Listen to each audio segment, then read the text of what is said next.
ஒரு சில பேருக்கு வந்து மனதில் இருக்கிறத வெளிப்படையா கேட்க தெரியாது. அவங்களுக்கே தெரியும், அவங்களுக்கு செய்ய தெரியாது, நமக்கு அவங்களுக்கே தெரியும், நாம சொல்லணுமா வேற எதை அப்படின்னு சொல்லுவாங்க. நம்ம உதவின்னு அவங்களுக்கு தெரியாதா?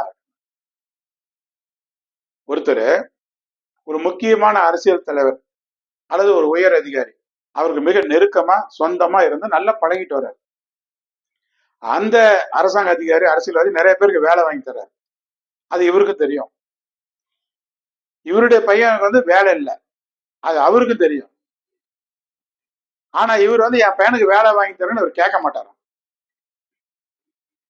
ஏன் கேட்கல அப்படின்னு மத்தவங்க கேட்டா, நான் தான் அவன்கிட்ட இவ்வளவு அன்பா பாசமா பழகிட்டு வரேன், அவருக்கு தெரியாதா என் பையனுக்கு வேலை பண்ண, நான் வேற கேட்கணுமா, அவருக்கு தெரியாதா, என் பையனுக்கு வேலை வாங்கி கொடுக்கணும் அப்படின்னு சொல்லிட்டு அவருக்கு தெரியும் அப்படின்னு சொல்லுவாங்க. அவர்கிட்ட போய் கேட்பாங்க இவங்க. அவரு சொல்லுவாரு, அந்த அதிகாரி, அரசியல்வாதியா, அவரு கேட்கவே இல்லைங்களே அப்படிமா.